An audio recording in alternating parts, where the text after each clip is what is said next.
వార్తలకు స్వాగతం. దేశంలో జరిగిన నీటి పరీక్షలో అవకతవకలు జరిగినందున విచారణ జరిపించాలని విద్యార్థి సంఘాల అఖిలపక్షం కేంద్రాన్ని డిమాండ్ చేశారు. దేశంలో జరిగిన నీట్ పరీక్షల్లో అవకతవకలు జరిగినందున విచారణ జరిపించాలని విద్యార్థి సంఘాల అఖిలపక్షం కేంద్రాన్ని డిమాండ్ చేశారు. ఈ మేరకు మంగళవారం ఐబీ చౌరస్తాలో నిరసన కార్యక్రమం నిర్వహించారు. ఈ సందర్భంగా పీడీసీయూ రాష్ట్ర ఉపాధ్యక్షుడు శ్రీకాంత్, ఎస్ఎఫ్ఐ జిల్లా ప్రధాన కార్యదర్శి అభినవ్ మాట్లాడుతూ నీట్ పరీక్షలు పారదర్శకంగా జరగలేదని ఆరోపించారు. కేంద్ర ప్రభుత్వ పెద్దలు నరేంద్ర మోడీ జరిగిన తప్పిదంపై నోరు విప్పకపోవడం శోచనీయమని అన్నారు.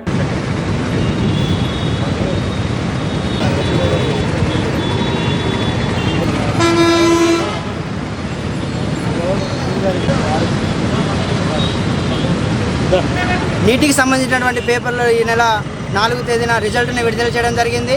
ఆ రిజల్ట్లోని కేవలం కొంతమందికి సంబంధించినటువంటి స్టేట్ ర్యాంక్గా, అదేవిధంగా దేశంలోని ఫస్ట్ ర్యాంకులుగా చూపించడం జరిగింది.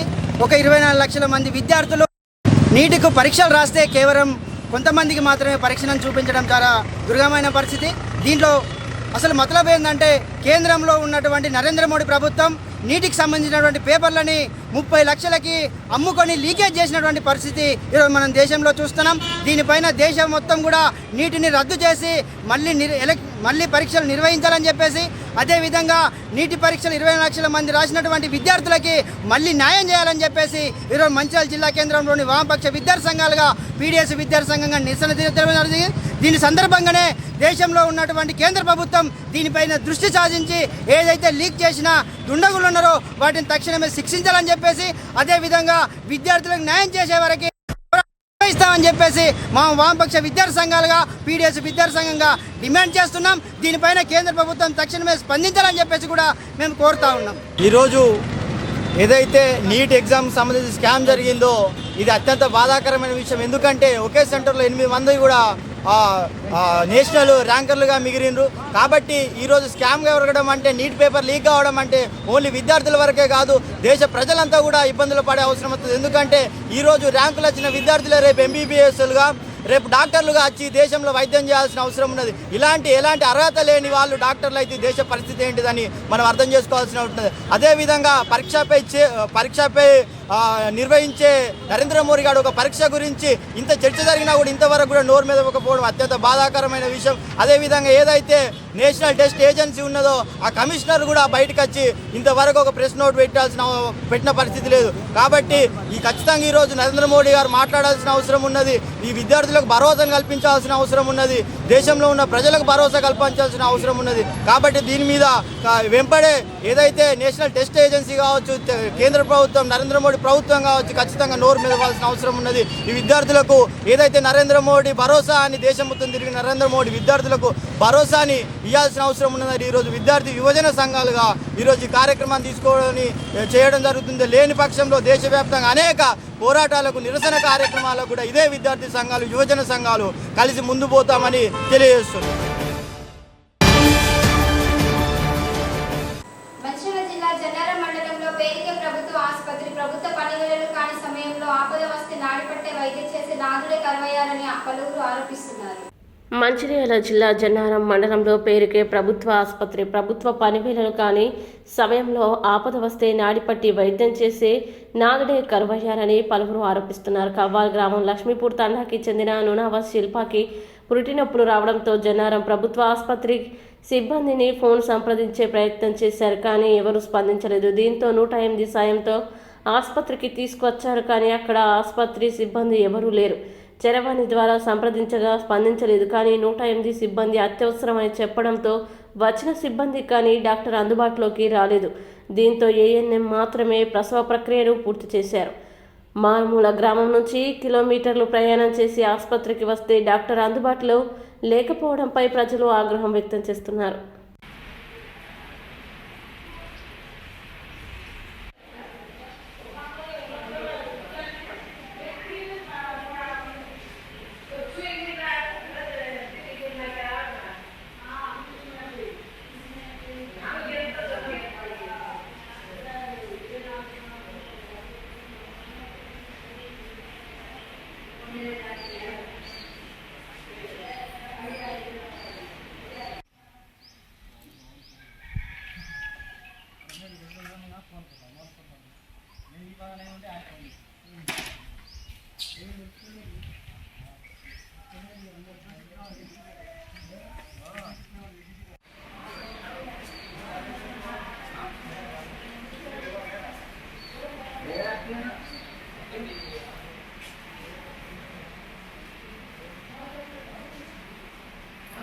గట్టిగా అది లక్ష్మీతండం చాలా లోకల్లో ఉంటామండి. మేము డెలివరీ కేసు అని చెప్పేసి పొద్దున వస్తే మాకు ఇప్పటివరకు ఒక డాక్టర్ ఫెసిలిటీ లేదు, ఒక నర్స్ లేదు, నైట్ డ్యూటీ వాళ్ళు లేరు, ఎవరు లేరండి. ఏమన్నా అంటే మేము చేస్తాం కదా, మేము మళ్ళీ డ్యూటీలో ఉన్నామంటున్నారు. ఇదివరకు ఇంతకుముందు ఒక 2-3 సార్లు ఇలాగే జరిగింది. మేము లోకల్లో ఉన్న వాళ్ళం, మాకు కనీసం సౌకర్యం లేకపోతే ఇక్కడ నుంచి వెళ్ళాలంటే ఎక్స్పెక్ట్ లేకుండా మంచిర్యాల అంటున్నాండి. అంత దూరం వెళ్ళేసరికి ఇద్దరు వ్యక్తికి ఏమైనా జరిగితే ఎవరైనా రెస్పాన్సిబిలిటీ. మాకు ఇక్కడ ఎలాంటి ఫెసిలిటీ లేదు. ఇప్పుడే కాదు, ఇదివరకు మా జనారం మండలానికి ఈ గవర్నమెంట్ హాస్పిటల్ అనేది ఒక పేరుకి మాత్రమే. కానీ ఎవరు వచ్చినా, ఒక జ్వరానికి వచ్చినా, ఒక బీపీ పేషెంట్ అని, ఒక హార్ట్ పేషెంట్ అని ఎవరు వచ్చినా కానీ ఒక 2 ట్యాబ్లెట్ ఇచ్చి మాత్రమే పంపిస్తున్నారు. కానీ కనీస చికిత్స కూడా ఇవ్వట్లేదు. ఒకవేళ ప్రెగ్నెన్సీ వాళ్ళకు ఐరన్ బాటిల్స్ కోసం వస్తుంటే ఇక్కడ పడుకోవడానికి, వాళ్ళకి ఐరన్ ఎక్కించడానికి కూడా కనీసం ఒక బెడ్స్ కూడా చక్కగా లేవండి. ఇక్కడ ఒక 2 నుంచి 3 బెడ్స్ ఉన్నాయి. వచ్చి ఒక ప్రెగ్నెంట్ క్యాండిడేట్ వచ్చి ఒక 2-3 గంటలు వెయిట్ చేస్తే కానీ వాళ్ళకి ఐరన్ బాటిల్ ఎక్కించలేరు.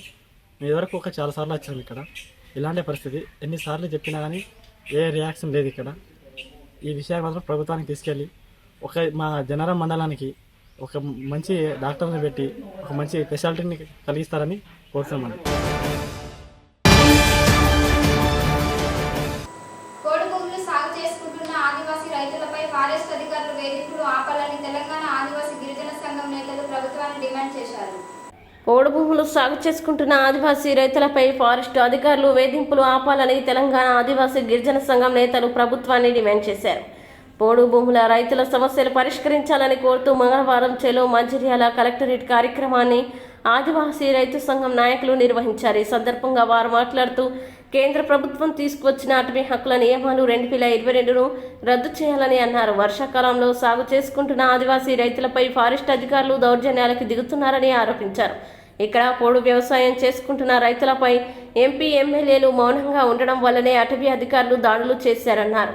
మరోవైపు ఛత్తీస్గఢ్లో 4 లక్షల ఎకరాల ఫారెస్ట్ భూమిని ఆదానికి అప్పజెప్పారు. తెలంగాణలో కూడా అప్పజెప్పే ప్రయత్నం జరుగుతుందన్నారు. కోటపల్లి మండలంలో ఫారెస్ట్ అధికారులు ఏకంగా రైతులపై దాడి చేసి ట్రాక్టర్స్, నాగలని సీజ్ చేశారని ఆరోపించారు. పోడు సాగుదారులందరికీ హక్కు పత్రాలు ఇవ్వాలని అన్నారు. పోడు హక్కు పత్రాలు ఉన్న భూములకి ట్రాక్టర్తో దున్నుకునేలా అవకాశం కల్పించాలని కోరారు. పెట్టుబడి కోసం బ్యాంకు రుణం అందే విధంగా ప్రభుత్వం చొరవ చూపాలని తెలిపారు. గతంలో పోడు వ్యవసాయం చేసుకుంటున్న రైతులకి సంబంధించిన ట్రాక్టర్లు, నాగలని వెంటనే విడుదల చేసి రైతులకి అందించాలని కోరారు. పోడు జాబితాలో లేని మండలాల్ని, గ్రామాల్ని పోడు జాబితాలో చేర్చి వెంటనే హక్కు పత్రాలు అందించి రైతుల్ని ఆదుకోవాలని ప్రభుత్వాన్ని డిమాండ్ చేశారు. లేని పక్షంలో పోడు రైతుల ఆగ్రహానికి ప్రభుత్వం గురికక్క తప్పదని హెచ్చరించారు. ఈ కార్యక్రమంలో ఆదివాసీ గిరిజన సంఘం నాయకులు, తెలంగాణ రైతు సంఘం నాయకులు, కార్మిక సంఘం నాయకులు, పోడు రైతులు తదితరులు పాల్గొన్నారు.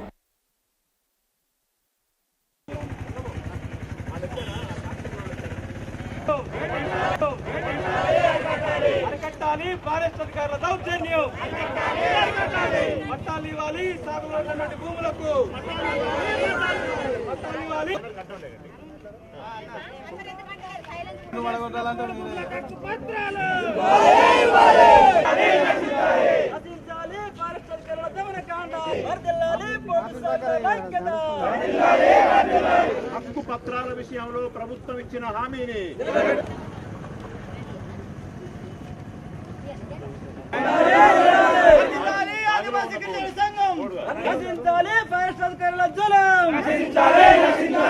హక్కు పత్రాల విషయంలో ప్రభుత్వం ఇచ్చిన హామీని పోడు సాగుదారులకు న్యాయం జరిగేంత వరకు ఉన్న భూములపై ఇవాళ ఈ జిల్లాలో పోడు సాగుదారులపైన, ఆదివాసీలపైన, పేదలపైన ఫారెస్ట్ అధికారుల యొక్క దౌర్జన్యం రోజు రోజుకు పెరిగిపోతూ ఉంది. వ్యవసాయ సీజన్ ప్రారంభం కాగానే ఫారెస్ట్ అధికారులు ఆదివాసీలపైన, పోడు సాగుదారులపైన వాళ్ళ యొక్క పెత్తనం చెలాయించి వాళ్ళపైన అక్రమ కేసులు పెట్టి వాళ్ళు సాగు చేసుకున్న ట్రాక్టర్లు కూడా సీజ్ చేసినటువంటిది కూడా ఉంది. ఈ మధ్య కాలంలో కోటపల్లి రేంజరు చాలా కఠినంగా, చాలా దురుసుగా ప్రవర్తిస్తూ వాళ్ళు సాగు చేసుకుంటున్న పట్ట ఉన్నటువంటి భూములను కూడా ఇలా దున్ననివ్వకుండా చేస్తూ ఉన్నాడు. ఆ ప్రాంతంలో, తన పరిధిలో ఉన్నటువంటి ప్రాంతంలో 99% మంది ఇప్పటి వరకు వేసవి దుక్కులు కూడా పెట్టలేదు, విత్తనం వేసే పరిస్థితి లేదు. తన యొక్క ఒత్తిడి వల్ల పట్టా ఉన్న భూములను కూడా హక్కుపత్రం వచ్చినప్పటికైనా హక్కులు లేకుండా కోల్పోతున్న పరిస్థితి ఇలా కనబడతా ఉంది. ఇప్పటికే హక్కుపత్రం ఉన్నటువంటి భూములని ఇవాళ దున్ననివ్వకుండా ట్రాక్టర్లను కూడా పట్టుకుపోయి సీజ్ చేసినటువంటి కూడా ఉంది. ఆ ఇద్దరు రైతులని హక్కుపత్రం ఉంది దున్నుతా ఉంటే వాళ్ళని తీసుకుపోయి లింగనపేట గ్రామానికి చెందినటువంటి ఆదివాసీలను తీసుకుపోయి ఒక రోజంతా బంధించి వాళ్ళని వారం రోజుల పాటు ఫారెస్ట్ ఆఫీస్ చుట్టూ తిప్పాడు. వాళ్ళు పట్టా ఉన్నది దున్నుకుంటామని చెప్పి వాళ్ళు దున్నుకోవడానికి వెళితే సూపక గ్రామానికి చెందినటువంటి ఆదివాసీలని రాత్రి అంతా గెదిమాడు వాళ్ళని. ఇదే ఫారెస్ట్ రేంజ్ ఆఫీసర్ కోటపల్లి. అంటే ఈ రకంగా హక్కుపత్రం ఉన్నప్పటికైనా హక్కులు లేకుండా చేస్తున్నటువంటిది ఫారెస్ట్ యంత్రాంగం చేస్తూ ఉంది. ఇదంతా చేస్తూ ఉంటే రాజకీయ నాయకులకు మేము ఓట్లతో గెలిచారు కదా మా పరాధం పట్టించుకోండి అని చెప్తే కూడా వాళ్ళు పట్టినట్టుగా ఉంటూ ఫారెస్ట్ అధికారులు చెప్తున్నటువంటి తీరుని వాళ్ళు దృష్టిలో పెట్టుకొని మీరే తప్పు చేస్తున్నారట, మీరు అడవిని ధ్వంసం చేస్తున్నారట అని చెప్పి మందలిస్తున్నారు తప్ప ఫారెస్ట్ వాళ్ళ తీరుని మాత్రం వాళ్ళు మందలించట్లేదు. అందుకోసమనే ఫారెస్ట్ వాళ్ళ యొక్క ఒత్తిడి వల్ల ఆదివాసీలు పేదలు పెద్ద ఎత్తున నష్టపోతూ ఉన్నారు. ఆదివాసీలు సాగు చేసుకునేటువంటి భూములకి ఇవాళ బ్యాంక్ అధికారులు లోన్ ఇవ్వట్లేదు. మాకు హక్కుపత్రం ఇచ్చింది కదా ప్రభుత్వం కూడా లోన్ ఇస్తానని చెప్పి చెప్పింది, రైతు బంధు వస్తూ ఉంది, మరి ఎందుకు ఇవ్వలేదు అని చెప్పి మాట్లాడితే బ్యాంక్ అధికారులు ఎక్కడ కూడా మేము ఇవ్వము, మాకు అధికారం మాకు ఇవ్వలేదు నేరుగానే వాళ్ళు మాట్లాడుతూ ఉన్నారు. అందుకోసమనే పంట పెట్టుబడి సహాయం కోసం వీళ్ళందరూ కూడా ప్రైవేటు వ్యక్తుల దగ్గరికి వెళ్ళి వడ్డీ వ్యాపారుల దగ్గరికి వెళ్ళి అప్పులు తీసుకొని వ్యవసాయం చేయాల్సిన పరిస్థితి వస్తూ ఉంది. ఇవాళ ట్రాక్టర్లతో దున్నకపోతే రైతు పెద్ద ఎత్తున నష్టపోయే పరిస్థితి ఉంది కాబట్టి పెద్ద ఎత్తున రైతులంతా కదిలి వచ్చారు. కాబట్టి హక్కుపత్రం ఉన్నటువంటి భూములన్నిటి కూడా ట్రాక్టర్లతో దున్నుకొని ఇవ్వాలి. అలానే హక్కుపత్రం లేనటువంటి భూములకి హక్కుపత్రాలు ఇవ్వాలి. ఇవాళ హక్కుపత్రం ఉన్నటువంటి భూములన్నిటికీ కూడా బ్యాంకులో ఇవ్వాలని చెప్పి మేము ఈ సందర్భంగా మేము కలెక్టర్ గారిని మరి ఫారెస్ట్ డిఎఫ్ఓ గారిని ప్రభుత్వ యంత్రాంగాన్ని మేము కోరుతా ఉన్నాం. మంచిర్యాల జిల్లాలో ఉన్న మారుమూల గ్రామాల నుంచి పెద్ద ఎత్తున ఆదివాసీ ప్రజలు గిరిజనేతర పేదలు తరలి వచ్చారు మంచిర్యాల కలెక్టరేట్ కార్యాలయానికి. బాగా దాడులు పెరుగుతూ ఉన్నాయి రైతుల మీద. ప్రభుత్వాలు ఇచ్చినటువంటి హామీలు అమలు కావటం లేదు, వాటిని అమలు చేయాలని చెప్పి డిమాండ్ చేస్తున్నాం. అరకల్ని తీసుకుపోయి అరెస్ట్ చేశారు కోటపల్లి దగ్గర ఎఫ్ఆర్ఓ గారు. అరకలతో దున్నుతుంటే కూడా వ్యవసాయం అరకలు తీసుకుపోయారు, తర్వాత ఎడ్లు వదిలేశారు. ఇవాళ అరకలు కూడా పోలీస్ స్టేషన్లో ఉన్నాయి. ట్రాక్టర్లు పెట్టి దున్నద్దు అంటున్నారు, ఎందుకంటే హక్కుపత్రాలు ఇచ్చిన భూముల మీద ట్రాక్టర్లతో దున్ననీయరట. 4-5 ట్రాక్టర్లు ఎఫ్ఆర్ఓ ఆఫీసులో సీల్ చేసి పెట్టారు, అవి తుప్పుపట్టిపోతున్నటువంటి పరిస్థితి ఉంది. మోటార్ బైక్, ఈయన పేరు బాగాల సమ్మయ్య, పొలంలో ఉన్న మోటార్ బైక్ను కూడా పట్టుకుపోయారు. మోటార్ బైక్ని తీసుకుపోయి అరెస్ట్ చేశారు. ఎంత విచిత్రంగా ఉంది చూడండి దాడులు జరుగుతున్నటువంటి తీరు. హక్కుపత్రాలు ఇస్తాము సాగులో ఉన్న వాళ్ళందరికీ అని చెప్పేమో ప్రభుత్వం ఎన్నికల ముందు పార్టీలన్నీ వాగ్దానం చేసినాయి. ప్రభుత్వం ఈరోజు ఏమన్నారంటే అందరికి ఇస్తామని చెప్పారు, కానీ ఇప్పటివరకు కూడా రోడ్ మ్యాప్ ప్రకటన చేయలేదు. రోడ్ మ్యాప్ ప్రకటన చేయటం అంటే అర్థం ఏంటంటే మళ్ళీ దరఖాస్తులు తీసుకోవాలి, గ్రామ కమిటీలు కూర్చోబెట్టాలి, లబ్ధిదారులను ఎంపిక చేయాలి, వాళ్ళందరికీ కూడా హక్కుపత్రాలు ఇవ్వాలి. అదేం ఇవ్వకుండా ఈరోజు అందరి మీద కూడా దాడులు పెద్ద ఎత్తున జరుగుతున్నాయి. ధ్వంసం చేశారు ఫారెస్ట్ వాళ్ళు. అక్కడ భీమన్న దేవర గద్దె ఉంటుంది, ఆ గద్దెని అక్కడ ఉన్న ఇళ్ళని కూల్చి పడేశారు తపాలపూర్ దగ్గర. కాబట్టి దాడులు అనేవి ఏ రూపంలో జరుగుతున్నాయి, నోరు లేని వాళ్ళు ఆదివాసీలు వాళ్ళకేం తెలవదని చెప్పి అనుకుంటున్నారు. కానీ ఆదివాసీలు అంటే కొమరం భీం వారసులు, రామ్జీగోండ్ వారసులు, సమ్మక్క సారక్క వారసులు అనే సంగతి ఇక్కడ ఉన్నటువంటి ఫారెస్ట్ డిపార్ట్మెంట్ వాళ్ళకి అర్థం కావట్లేదట్టుంది. అదేవిధంగా ఇంకోవైపు ఏమో అరవింద సింగ్ అనే ఆయన ఒక ఎఫ్ఆర్ఓ ఉన్నారు. ఈ జిల్లాలో ఉన్నటువంటి ఎమ్మెల్యేలు, ఈ జిల్లాలో ఉన్నటువంటి ఎంపీలు, ప్రజాప్రతినిధులు, రాజకీయ నాయకులు మీరందరూ కూడా దీనికి బాధ్యత వహించాలి. ఫారెస్ట్ వాళ్ళు ఈ దాడులు చేయడానికి కారణం ఎవరంటే ఇక్కడున్న రాజకీయ నాయకులు. ఎందుకంటే రాజకీయ నాయకుల యొక్క అండ లేకుండా వీళ్ళని నిరోధించకుండా ఉంటే వాళ్ళు ఆ రకంగా వచ్చేదానికి అవకాశం లేదు. కలెక్టర్ గారికి ఇచ్చిన దరఖాస్తులన్నీ కూడా వాళ్ళు తీసుకొని వాళ్ళని పరిష్కృతి కింద వాళ్ళందరికీ కూడా రసీదు ఇవ్వాలని మేము కోరుతున్నాం. హక్కుపత్రాలకి మళ్ళీ ఎంపిక చేయాలని చెప్పి కోరుతున్నాం. ఈ ప్రభుత్వం స్థానిక సంస్థలకు ఎన్నే లోపల కనుక ఈ ప్రభుత్వం కనుక ఈ చర్యలు చేపట్టకపోతే రేపు స్థానిక సంస్థల ఎన్నికల్లో ప్రజల యొక్క నిరసనను ఎదుర్కోవాల్సినటువంటి అవసరం ఉంటుంది. కాబట్టి దాన్ని కూడా గమనంలో పెట్టుకోవాలని చెప్పి మేము రాష్ట్ర ప్రభుత్వాన్ని కోరుతున్నాం. ఈరోజు కేంద్ర ప్రభుత్వం కూడా ఏం చేస్తూ ఉందంటే మన ఛత్తీస్గఢ్లో చూస్తున్నాం మనం 4.5 లక్షల ఎకరాల అడవిని అదానికి ఇచ్చేశారు. రేపొద్దున ఇక్కడ కూడా ఇవ్వడానికి సిద్ధమవుతూ ఉన్నారు. అడవిలో ఉండే జంతువులు ఏం కావాలా, మనుషులు ఏం కావాలా, రైతులు ఏం కావాలి, పర్యావరణం ఏం కావాలా, చెట్లు ఏం కావాలా, అదంతా కూడా మైనింగ్ పేరు మీద అని చెప్పి నరికేయడం కోసం హస్డే జంగిల్ని 4.5 లక్షల ఎకరాల అడవిని ఇచ్చారు. ఆ రకం కేంద్ర ప్రభుత్వం మోడీ నాయకత్వంలో కూడా పెద్ద ఎత్తున ఆదివాసీల మీద దాడి చేస్తున్నటువంటి పరిస్థితి ఉంది. ఈ దాడుల్ని ఆపాలని చెప్పేసి మేము డిమాండ్ చేస్తున్నాం. తెలంగాణ రాష్ట్ర ప్రభుత్వం బీసీల కులగణన చేపట్టిన తర్వాతనే స్థానిక సంస్థల ఎన్నికలు నిర్వహించాలని జాతీయ బీసీ హక్కుల పోరాట సమితి నాయకులు డిమాండ్ చేశారు. తెలంగాణ రాష్ట్ర ప్రభుత్వం బీసీల కులగణన చేపట్టిన తర్వాతనే స్థానిక సంస్థల ఎన్నికలు నిర్వహించాలని జాతీయ బీసీ హక్కుల పోరాట సమితి నాయకులు డిమాండ్ చేశారు.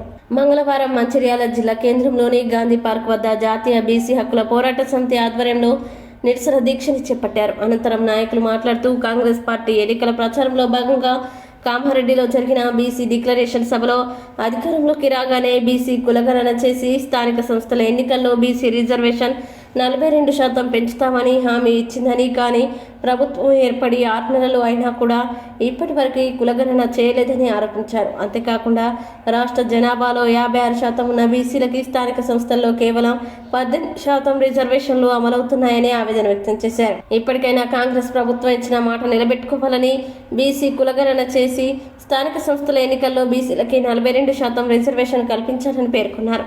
లేదంటే రాబోయే రోజుల్లో ఉద్యమాలు తప్పవని హెచ్చరించారు. ఈ కార్యక్రమంలో జాతీయ బీసీ హక్కుల పోరాట సమితి అధ్యక్షుడు గుమ్మల శ్రీనివాస్, నాయకులు తులా మధుసూదన్, కర్ణ లచ్చన్న తదితరులు పాల్గొన్నారు.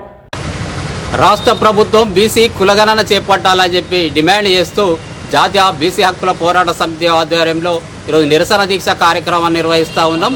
కాంగ్రెస్ పార్టీ ఎన్నికల ప్రచారంలో భాగంగా కామారెడ్డిలో జరిగినటువంటి బీసీ డిక్లరేషన్ సభలో మేము అధికారంలోకి వస్తే రాష్ట్రంలో బీసీ కులగణన చేపట్టి స్థానిక సంస్థల బీసీ రిజర్వేషన్లు 42% పెంచి వాటి ఏబీసీడీ గ్రూపులుగా వర్గీకరిస్తా అని చెప్పి హామీ ఇచ్చింది. మరి మేము అధికారంలోకి వచ్చిన 4 నెలల్లోనే బీసీ కులగణన చేస్తా అని చెప్పినటువంటి కాంగ్రెస్ ప్రభుత్వం మరి అధికారం చేపట్టి 6 నెలలు అవుతున్నా ఇప్పటికీ వాటి మీద మీనంబీసా లెక్క పెడుతుంది తప్ప మరి స్పష్టమైన వైఖరితోని కాంగ్రెస్ పార్టీ లేదని చెప్పి భావిస్తూ ఉన్నాం. ఈ రాష్ట్ర జనాభాలో 56% బీసీ జనాభా ఉంటే స్థానిక సంస్థల బీసీ రిజర్వేషన్లు కేవలం 18% అమలవుతుందంటే ఇది పూర్తిగా బీసీలపై వివక్ష, కుట్రగా భావిస్తూ ఉన్నాం. ఈ రాష్ట్రంలో స్థానిక సంస్థల బీసీ రిజర్వేషన్లు 50% పెంచి వాటిని వర్గీకరణ చేయాలని చెప్పి ఈ రాష్ట్రంలో అనేక సంవత్సరాలుగా ఉద్యమాలు నడుస్తున్నప్పటికీ మా న్యాయమైన డిమాండ్, మా ఆకాంక్ష, మా ప్రజాస్వామిక వాటా ఇవ్వడంలో గత బీఆర్ఎస్ ప్రభుత్వం కావచ్చు, ఇప్పుడు అధికారంలో ఉన్న కాంగ్రెస్ ప్రభుత్వం కావచ్చు మరి మా జనాభా ప్రాతిపదికన అవకాశాలు కల్పించకపోవడం అంటే ఇది పూర్తిగా బీసీలపై కుట్రగా భావిస్తా ఉన్నాం. ఏదైతే కాంగ్రెస్ పార్టీ తన ఎన్నికల మేనిఫెస్టోలో పెట్టిందో ఆ అంశాన్ని చూచా తప్పకుండా స్థానిక సంస్థల బీసీ రిజర్వేషన్లు ఏదైతే వాళ్ళే ప్రకటించిందో 42% రిజర్వేషన్లు పెంచి వర్గీకరణ చేస్తా అని చెప్పి హామీ నిలబెట్టుకోవాలని చెప్పి డిమాండ్ చేస్తూ ఉన్నాం. లేని పక్షంలో ఈ అంశాన్ని బీసీ సమాజం ముందు దృష్టికి తీసుకెళ్లి కాంగ్రెస్ పార్టీని రాబోయే రోజుల్లో ఈ అంశాన్ని నెరవేర్చకుంటే ఈ అంశం మీద ఉద్యమం చేసి కాంగ్రెస్ పార్టీని బీసీ సమాజం ముందర దోషిగా నిలబెట్టక తప్పదని చెప్పి హెచ్చరిస్తా ఉన్నాం. కాంగ్రెస్ పార్టీ ఉదంపూర్ డిక్లరేషన్లో బీసీలకు న్యాయం చేస్తామన్నది. కామారెడ్డి తెలంగాణలో బీసీ డిక్లరేషన్లో బీసీలకు మేము అత్యధిక సీట్లు ఇస్తామన్నారు. కానీ వల్ల కాంగ్రెస్ పార్టీ వచ్చినటువంటి హామీని కట్టేయటం ఉంచింది. కనీసం ఇప్పటికైనా స్థానిక సంస్థల ఎన్నికల్లో అయినా 50% ఉన్న బీసీలకు 47% రిజర్వేషన్ కల్పించాలని చెప్పి మా యొక్క డిమాండ్ ఏదైతున్నదో దాన్ని ఇవాళ రాష్ట్ర వ్యాప్తంగా అన్ని బీసీ సంఘాలన్నీ కూడా ఇవాళ పెద్ద ఎత్తున ఆందోళన చేస్తున్నటువంటి సందర్భం. ఇప్పటికీ దురదృష్టం ఏంటంటే చట్టసభలకు పోనటువంటి జాతులు, కులాలు ఇప్పటికీ ఉన్నాయి. చట్టసభలకు పోనటువంటి కులాలు, శాసనసభకు పోనటువంటి కులాలు ఉన్నాయి. కనీసం స్థానిక సంస్థలన్నా ఆ కులాలకు ఏబీసీడీ వర్గీకరణ చేసి వాళ్ళకి అవకాశాలు రావాలనే ఆలోచనతో వాళ్ళ బీసీ సంఘ నేతలందరం కూడా ఎక్కడికక్కడ ఈ రాష్ట్ర వ్యాప్తంగా నిరసన కార్యక్రమాలు ఈ రాష్ట్ర ప్రభుత్వం చెప్తున్నాం. ఎన్నికల సమయంలోనేమో బీసీలను మేము భుజాన ఎత్తుకొని వాళ్ళకి న్యాయం చేస్తామని చెప్తున్నటువంటి రాజకీయ పార్టీలు ఎన్నికలైన తర్వాత భుజం మీదకి తీసి కింద పడేస్తున్నటువంటి పరిస్థితి కనబడుతుంది. బీసీలను కేవలం ఓటు బ్యాంకు రాజకీయాలుగా ఓటు బ్యాంకుగానే వాడుకుంటున్నారు. బీసీలను జెండాలు మోసేటువంటి కార్యకర్తలుగా వాడుకుంటారు. బీసీలతో గులాంగిరి చేయించుకుంటున్నారు. బీసీలను కేవలం బానిసలుగానే చూస్తున్నారు తప్ప బీసీలకు రాజ్యాధికారంలో స్థానం కల్పిస్తలేరు, వాళ్ళని భాగస్వాములను చేస్తలేరు. కాబట్టి ఇప్పటికైనా రేవంత్ రెడ్డి సర్కారు ఈ రాష్ట్రంలో బీసీ కులగణన చేపట్టి వెంటనే ఏబీసీడీ వర్గీకరణ చేసిన తర్వాతనే ఈ స్థానిక సంస్థలకు సంబంధించినటువంటి ఎన్నికల ప్రక్రియ ప్రారంభించి అన్ని కులాల వారికి కూడా ఈ ఎన్నికల్లో భాగస్వామ్యం చేసే విధంగా రాష్ట్ర ప్రభుత్వం ఈ కార్యక్రమం చేసుకోకపోతే మాత్రం బీసీలంతా ఏకమై ఈ యొక్క నడిపిస్తున్న పార్టీకి ఖచ్చితంగా బుద్ధి చెప్పేటువంటి సందర్భం కూడా వస్తుందని హెచ్చరిస్తుంది. మంచిర్యాల జిల్లా చెన్నూరు మున్సిపాలిటీ 4వ వార్డులోని వేతలవాడ, నల్లగొండ, పోచమ్మవాడ మిషన్ భగీరథ మంచినీటి వాటర్ ట్యాంకు ఆ వార్డు కౌన్సిలర్ రేవెల్లి మహేష్ శుభ్రం చేయించారు. మంచిర్యాల జిల్లా చెన్నూరు మున్సిపాలిటీ 4వ వార్డులోని బేతాలవాడ, నల్గొండ, పోచమ్మవాడ మిషన్ భగీరథ మంచినీటి వాటర్ ట్యాంక్ స్ట్రెంత్ దృష్ట్యా ముందస్తుగా ట్యాంక్ లోపల మున్సిపల్ సిబ్బందితో క్లీన్ చేపించిన ఆ వార్డు కౌన్సిలర్ రేవెల్లి మహేష్